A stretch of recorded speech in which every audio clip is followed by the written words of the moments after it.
Hi guys, welcome back to ABG Spoken English Classes. ಇವತ್ತಿನ ಈ ತರಗತಿಯಲ್ಲಿ ನಾವು 7ನೆಯ ತರಗತಿಯ ಮೊದಲ ಪದ್ಯ ದ ಜಿಮ್ನಾಸ್ಟಿಕ್ ಕ್ಲಾಕ್ ಈ ಪದ್ಯವನ್ನು MC ಡೇವಿಸ್ ಅವರು ಬರೆದಿದ್ದಾರೆ. ಈ ಒಂದು ಪದ್ಯದ ಕನ್ನಡದ ಸಾರಾಂಶವನ್ನು ಈಗ ನಾವು ಅಧ್ಯಯನ ಮಾಡ್ತಾ ಸಾಗೋಣ. ಸ್ನೇಹಿತರೆ, ಇಲ್ಲಿಯವರೆಗೆ ನೀವು ನನ್ನ ಚಾನಲ್ಗೆ ಸಬ್ಸ್ಕ್ರೈಬ್ ಆಗಿಲ್ಲ ಅಂದರೆ ಈಗಲೇ ಸಬ್ಸ್ಕ್ರೈಬ್ ಆಗಿ. ಈ ವಿಡಿಯೋ ನಿಮಗೆ ಇಷ್ಟ ಆದರೆ ದಯವಿಟ್ಟು ಲೈಕ್ ಮಾಡಿ ಮತ್ತು ಶೇರ್ ಮಾಡಿ ಅಂತ ಹೇಳ್ತಾ, ಇಲ್ಲಿ ವಿದ್ಯಾರ್ಥಿಗಳಿಗೆ ವಿಶೇಷವಾಗಿರ್ತಕ್ಕಂಥ ಸೂಚನೆ, 7ನೇ ತರಗತಿಯ ಎಲ್ಲ ಒಂದು ಪಾಠಗಳು ನನ್ನ ಚಾನಲ್ನಲ್ಲಿ ಲಭ್ಯವಿದ್ದು ಆಸಕ್ತ ವಿದ್ಯಾರ್ಥಿಗಳು ಅವುಗಳನ್ನು ವೀಕ್ಷಿಸಬಹುದಾಗಿದೆ. ಬನ್ನಿ ಸ್ನೇಹಿತರೆ, ಈಗ ನಾವು ಈ ಒಂದು ಪದ್ಯವನ್ನು ಅಧ್ಯಯನ ಮಾಡ್ತಾ ಸಾಗೋಣ. ಈ ಪದ್ಯದಲ್ಲಿ ಬರ್ತಕ್ಕಂತಹ ಮೊದಲನೆಯ ಒಂದು ಆ್ಯಕ್ಟಿವಿಟಿ ನಂತರ ಸೆಕೆಂಡ್ ಆ್ಯಕ್ಟಿವಿಟಿಯನ್ನು ಇಲ್ಲಿ ನಾನು ನಿಮಗೆ ನೋಡ್ತಾ ಸಾಗ್ತಾ ಇದ್ದೇವೆ. The gymnastic clock. Second activity, fill in the blanks with the words you have heard. ಇಲ್ಲಿ ಒಂದು ಚಿಕ್ಕದಾಗಿರ್ತಕ್ಕಂಥ ಸ್ಪೈಡರ್ ಬಗ್ಗೆ ನಮಗೆ ಹೇಳ್ತಾ ಸಾಗ್ತಾ ಇದ್ದಾರೆ. The little spider crawl down the wall by using its web. ಅಲ್ಲಿ ಫಿಲ್ ಇನ್ ದ ಬ್ಲ್ಯಾಂಕ್ಸ್ ಇದೆ. ನಾನು ಇಲ್ಲಿ ಅಷ್ಟು ಆ ಶಬ್ದವನ್ನು ಅಥವಾ ಪದವನ್ನು ಏನು ಮಾಡಿದ್ದೇನೆ, ಕ್ಯಾಪಿಟಲ್ ಲೆಟರಲ್ಲಿ ನಿಮಗೆ ಕೊಡ್ತಾ ಸಾಗ್ತಾ ಇದ್ದೇನೆ. ಅದನ್ನು ನೀವು ಫಿಲ್ ಮಾಡ್ಕೋಬೋದಾಗಿದೆ. By using its web, so it would not fall, it travel to the bottom and back up again, then thought to himself what a fine game, so he called his friends to join the game. And after that it continued like this, and they played all the day till night time came, and when they had finished they went off to bed and left all the wall covered over in web. How many words do you remember? Observe the rhyming words. ಇಲ್ಲಿ rhyming ಸ್ಕೀಮನ್ನು ಅವರು use ಮಾಡಿದ್ದಾರೆ. ಇಲ್ಲಿ rhyming ಸ್ಕೀಮನ್ನು ನೋಡ್ಕೋಬೋದು ನೀವು. Wall, Pal, again, came, ಹಂಗೆ ಈ ರೀತಿಯಾಗಿ bottom ಅಂತ ಬರುತ್ತೆ. ಬಾಟಮ್ ತದನಂತರದಲ್ಲಿ ಇಲ್ಲಿ ಬೆಡ್ ಮತ್ತು ವೆಬ್ ಅಂತ ಬರುತ್ತೆ. ಆಮೇಲೆ ಇಲ್ಲಿ ಬರ್ತಕ್ಕಂಥ ಕೆಲವೊಂದಿಷ್ಟು ನೀವು ಗೇಮ್, ಕೇಮ್ ಅಂತ ಆಗುತ್ತೆ, ಬೆಡ್, ವೆಬ್ ಅಂತ ಆಗುತ್ತೆ, ಅದೇ ವಾಲ್, ಫಾಲ್ ಅಂತ ಈ ರೀತಿಯಾಗಿ ಬರ್ತಕ್ಕಂತಹ ರೈಮಿಂಗ್ ವರ್ಡ್ಗಳನ್ನ ಇಲ್ಲಿ ನೀವು ಗಮನಿಸಬೇಕು. ಹಾಗೆ ಈ ಒಂದು ಪದ್ಯದಲ್ಲಿ ಬರ್ತಕ್ಕಂತಹ ಒಂದು ನ್ಯೂ ವರ್ಡ್ಸ್ಗಳನ್ನು ಈಗ ನೋಡೋಣ. ಪ್ರಿಯ ವಿದ್ಯಾರ್ಥಿಗಳೇ, ಇಲ್ಲಿ ನಿಮಗೆ ನ್ಯೂ ವರ್ಡ್ಸ್ಗಳನ್ನು ಕೊಡಲಾಗಿದೆ. ಒಂದನೇದು ಕ್ಲಾಕ್ ಅಂದರೆ ಗಡಿಯಾರ, ಎರಡನೇದು ಪ್ಲೇನ್ ಸರಳವಾಗಿ ಮತ್ತು ಸ್ಪಷ್ಟವಾಗಿ ಎಂಬ ಅರ್ಥವನ್ನು ಕೊಡುತ್ತದೆ. ಫಾರ್ಗೆಟ್ ಎಂದರೆ ಮರೆಯುವುದು, ಎಕ್ಸಸೈಸ್ ಅಂದರೆ ವ್ಯಾಯಾಮ, ಲೋವರ್ ಕೆಳಗೆ ಅಥವಾ ಕೆಳಗಿಳಿಸು ಎಂದು ಅರ್ಥವನ್ನು ಕೊಡುತ್ತದೆ. ಟಯರ್ಡ್ ಆಯಾಸಗೊಳ್ಳು ಎಂದು ಅರ್ಥವನ್ನು ಕೊಡುತ್ತದೆ. ಪೇಸ್ ಮುಖ ಅಥವಾ ಒಂದು ವಸ್ತುವಿನ ಮುಂದಿನ ಭಾಗ ಎಂದು ಅರ್ಥವನ್ನು ಕೊಡುತ್ತದೆ. ಬೋಸ್ಟ್ ಅಂತಂದರೆ ಜಂಬದಿಂದ ಹೊಗಳಿಕೊಳ್ಳುವುದು ಎಂದು ಅರ್ಥವಾಗುತ್ತದೆ. ಆರ್ಮ್ಸ್ ಅಂದರೆ ತೋಳುಗಳು ಅಥವಾ ತೋಳಿನಾಕಾರದ ವಸ್ತು ಎಂದು ಇದು ಅರ್ಥವನ್ನು ಕೊಡುತ್ತದೆ. ಈಗ ಸ್ನೇಹಿತರೆ, ನಾವು ನೇರವಾಗಿ ಪೋಯಮನ್ನು ಅಧ್ಯಯನ ಮಾಡ್ತಾ ಸಾಗೋಣ. ಬನ್ನಿ. So dear students, here the gymnastic clock ಅಂದರೆ ವ್ಯಾಯಾಮವನ್ನು ಮಾಡುವಂತಹ ಒಂದು ಗಡಿಯಾರ ಎಂದು ಅರ್ಥವನ್ನು ಕೊಡುತ್ತದೆ.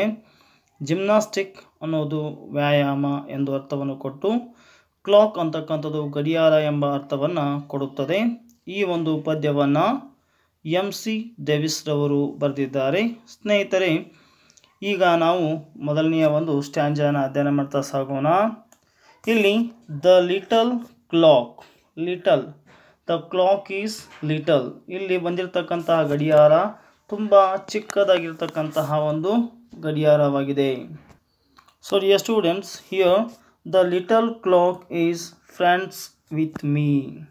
ಇಲ್ಲಿ ಕವಿಗಳು ಅಂದರೆ MC ಡೇವಿಸ್ ಅವರು ಹೇಳ್ತಾ ಇದ್ದಾರೆ, ದ ಲಿಟಲ್ ಕ್ಲಾಕ್ ಚಿಕ್ಕದಾಗಿರ್ತಕ್ಕಂತಹ ಗಡಿಯಾರ ಈಸ್ ಫ್ರೆಂಡ್ಸ್ ವಿತ್ ಮೀ, ಅದು ನನಗೆ ಒಬ್ಬ ಸ್ನೇಹಿತನ ಹಾಗೆ ಅಥವಾ ಇಲ್ಲಿ ಒಳ್ಳೆಯ ಬಾಂಧವ್ಯವನ್ನು ಹೊಂದಿರುವಂಥ ಒಬ್ಬ ವ್ಯಕ್ತಿಯ ಹಾಗೆ ಅಂತ ಇಲ್ಲಿ ಅವರು ಹೇಳ್ತಾ ಇದ್ದಾರೆ. ಯಾರು? ಈ ಒಂದು ಪದ್ಯದಲ್ಲಿ ಬರ್ತಕ್ಕಂತಹ ಮುಖ್ಯ ಎರಡು ಪಾತ್ರಗಳು ಅಥವಾ ಕ್ಯಾರೆಕ್ಟರ್ಗಳು ಯಾವುವು ಅಂತಂದರೆ, ಒಂದನೇದು ಲಿಟಲ್ ಕ್ಲಾಕ್, ಇನ್ನೊಂದು ಯಾವುದು ಅಂತಂದರೆ ಅದು ಕವಿಗಳು ಸ್ವತಃ. ಇಲ್ಲಿ ಗಡಿಯಾರ ಮತ್ತು ಕವಿಗಳ ಮಧ್ಯ ಸಂಭಾಷಣೆ ನಡೀತಾ ಇದೆ, ಮಾತುಕತೆ ನಡೀತಾ ಇದೆ. ಆ ಮಾತುಕತೆಯನ್ನು ಇಲ್ಲಿ ನಾವು ನೋಡ್ತಾ ಇದ್ದೇವೆ. The little clock is friends with me. ಇಲ್ಲಿ ಕವಿಗಳು ಹೇಳ್ತಾ ಇದ್ದಾರೆ, ಯಾರು? MC ಡೇವಿಸ್ ರವರು ಹೇಳ್ತಾ ಇದ್ದಾರೆ, ಆ ಚಿಕ್ಕದಾಗಿರ್ತಕ್ಕಂಥ ಗಡಿಯಾರ ನನಗೆ ಸ್ನೇಹಿತರುಗಳು ಇದ್ದ ಹಾಗೆ ಅಥವಾ ಸ್ನೇಹಿತ ಇದ್ದ ಹಾಗೆ, ವಿತ್ ಮೀ, ನನ್ನ ಜೊತೆಗೆ ಅವರು ಒಳ್ಳೆಯ ಬಾಂಧವ್ಯವನ್ನು ಹೊಂದಿದ್ದಾರೆ ಅಂತ ಹೇಳ್ತಾ ಇದ್ದಾರೆ. ಯಾರು? ಗಡಿಯಾರಗಳು ಅಥವಾ ಗಡಿಯಾರ ಏನು ಮಾಡಿದೆ? ಕವಿಗಳೊಂದಿಗೆ ಒಳ್ಳೆಯ ಬಾಂಧವ್ಯ ಮತ್ತು ಒಬ್ಬ ಸ್ನೇಹಿತನಲ್ಲಿರುವಂತಹ ಎಲ್ಲ ಗುಣಗಳನ್ನು ಆ ಒಂದು ಗಡಿಯಾರ ಹೊಂದಿದೆ ಅಂಥೇಳಿ ಇಲ್ಲಿ ಒಂದನೇ ಒಂದು ಲೈನ್ನಲ್ಲಿ ಹೇಳ್ತಾ ಇದ್ದಾರೆ. It talks as plain can be. ಇಲ್ಲಿ ಹೇಳ್ತಾ ಇದ್ದಾರೆ ಅವರು, ಈ ಇಟ್ ಟಾಕ್ಸ್ ಅಂದರೆ ಗಡಿಯಾರ. ಇಟ್ ಅಂದರೆ ಏನು ತಿಳ್ಕೊಬೇಕು ನೀವು? ಇಲ್ಲಿ ಗಡಿಯಾರ ಎಂದು ತಿಳ್ಕೊಬೇಕು. ಇಟ್ ಟಾಕ್ಸ್ ಅಂದರೆ ಗಡಿಯಾರ ಮಾತನಾಡುತ್ತೆ. ಯಾವ ರೀತಿಯಾಗಿ ಮಾತನಾಡುತ್ತೆ ಅಂದರೆ ಆ್ಯಸ್ ಪ್ಲೇನ್ ಕ್ಯಾನ್ ಬಿ. ಅದು ಭಾಳಷ್ಟು ಸ್ಪಷ್ಟವಾಗಿ ಮತ್ತು ಸರಳವಾಗಿ ಏನು ಮಾಡುತ್ತೆ? ಮಾತನಾಡುತ್ತೆ. ಯಾರ ಜೊತೆಗೆ ಮಾತನಾಡುತ್ತೆ ಅಂತಂದರೆ ಅದು ಕವಿಗಳ ಜೊತೆಗೆ. ಈ ಒಂದು ಪದ್ಯವನ್ನು ಬರೆದಿರ್ತಕ್ಕಂಥ ಕವಿಗಳ ಜೊತೆಗೆ ಬಹಳಷ್ಟು ಸ್ಪಷ್ಟವಾಗಿ ಮತ್ತು ಸರಳವಾಗಿ ಮಾತನಾಡುತ್ತೆ ಅಂತಕ್ಕಂಥದ್ದನ್ನು ನಾವು ಎರಡನೇ ಲೈನ್ನಲ್ಲಿ ನೋಡಿದ್ವಿ.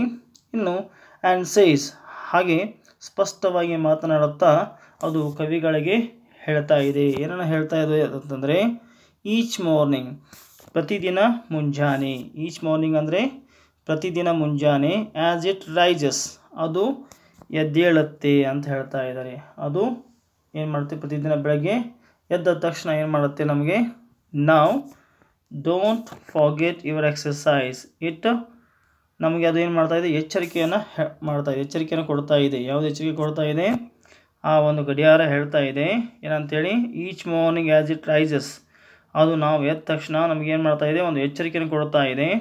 ಡೋಂಟ್ ಫಾರ್ಗೆಟ್ ಯುವರ್ ಎಕ್ಸಸೈಸಸ್, ನಿಮ್ಮ ವ್ಯಾಯಾಮವನ್ನು ಮರಿಬೇಡಿ ಅಥವಾ ವ್ಯಾಯಾಮ ಮಾಡುವುದನ್ನು ಮರಿಬೇಡಿ ಅಂತ ನಮಗೆ ಅದು ಎಚ್ಚರಿಕೆ ಕೊಡ್ತಾ ಇದೆ. ಯಾರಿಗೆ?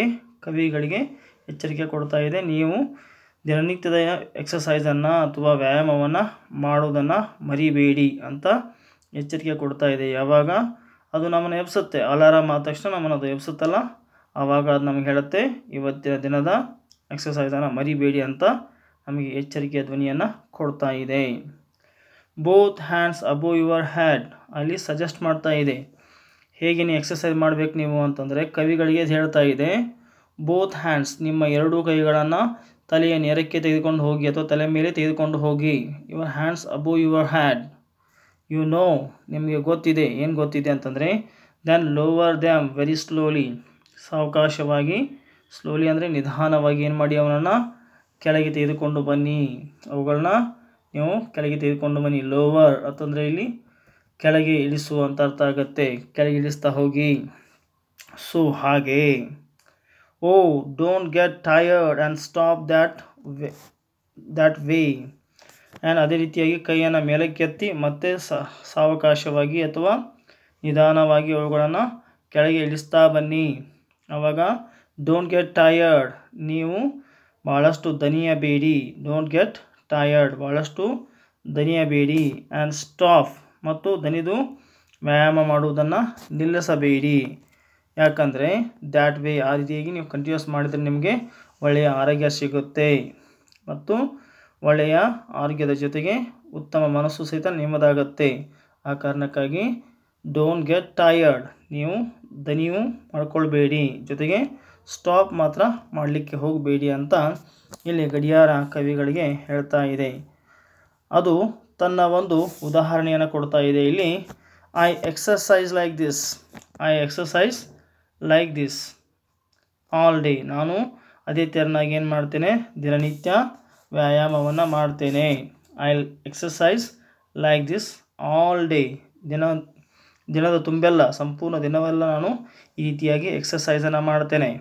Right in its space then, ನನ್ನ ಮುಖವನ್ನು ಮುಂದಗಡೆ ಮಾಡಿಬಿಟ್ಟು ಈ ಎಕ್ಸಸೈಸನ್ನು ಮಾಡ್ತಾ ಹೋಗ್ತೇನೆ ಅಂತ ಇಲ್ಲಿಯವರೆಗೆ ಗಡಿಯಾರ ಮಾತಾಡ್ತು. ಈಗ ಕವಿಗಳು ಮಾತಾಡ್ತಾ ಹೋಗ್ತಾ ಇದ್ದಾರೆ. ಐ ಸೇ, ನಾನು ಹೇಳಿದೆ. ನಾನು ಅಂತಂದರೆ ಇಲ್ಲಿ ಕವಿಗಳು ಯಾರು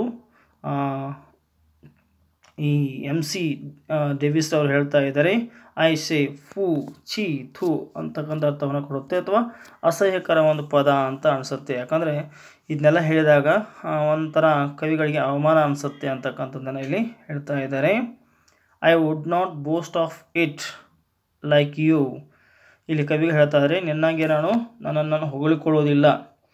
ಹೇಗೆ ಗಡಿಯಾರ ಏನು ಮಾಡ್ತಾ ಇದೆ, ನಾನು ಈ ರೀತಿಯಾಗಿ ಎಕ್ಸಸೈಸ್ ಮಾಡ್ತಾ ಇದ್ದೇನೆ, ನೀನು ಈ ರೀತಿಯಾಗಿ ಎಕ್ಸಸೈಸ್ ಮಾಡು ಅಂತ ಹೇಳ್ತಾ ಇದೆಯಲ್ಲ, ಆ ಕಾರಣಕ್ಕಾಗಿ ಇಲ್ಲಿ ಕವಿಗಳು ಹೇಳ್ತಾ ಇದ್ದಾರೆ, I would not boast of it. ವ್ಯಾಯಾಮ ಮಾಡುವುದನ್ನು ನಾನು ವ್ಯಾಯಾಮ ಮಾಡ್ತೀನಿ ಅಂತ ಹೇಳಿಬಿಟ್ಟು ಏನು ಮಾಡೋದಿಲ್ಲ, ಜಂಬ ಕೊಚ್ಕೊಳ್ಳೋದಿಲ್ಲ, ನನ್ನನ್ನು ನಾನೇ ಹೊಗಳಿಕೊಳ್ಳೋದಿಲ್ಲ ಅಂತ ಇಲ್ಲಿ ಕವಿಗಳು ಹೇಳ್ತಾ ಇದ್ದಾರೆ. I would not boast of it like you. ನಿನ್ನಂತೆ ನೀನೇಗೆ ಹೇಳ್ತಾ ಇದೆಯಲ್ಲ, ನಾನು ಏನು ಮಾಡ್ತೇನೆ, ಎಕ್ಸಸೈಸ್ ಮಾಡ್ತೀನಿ ಅಂತ ಹೇಳ್ತಿದ್ದೀಯಲ್ಲ, ನಿನಗೆ ನಾನು ಅದನ್ನು ಹೊಗಳಿಕೊಳ್ಳೋದಿಲ್ಲ, ನಾನು ಸಹಿತ ಎಕ್ಸಸೈಸ್ ಮಾಡ್ತೀನಿ. But I can swing my arms round two. ನಾನು ನನ್ನ ಕೈಗಳನ್ನು ಏನು ಮಾಡ್ತೇನೆ, ಇಲ್ಲಿ ತಿರುಗಿಸ್ತೇನೆ, ನನ್ನ ಕೈಗಳಿಗೆ ಸರಿಯಾದ ಒಂದು ಎಕ್ಸಸೈಸನ್ನು ಏನು ಮಾಡ್ತೇನೆ, ಕೊಡ್ತಾ ಹೋಗ್ತೇನೆ ಅಂತ ಇಲ್ಲಿ ಕವಿಗಳು ಹೇಳ್ತಾ ಇದ್ದಾರೆ.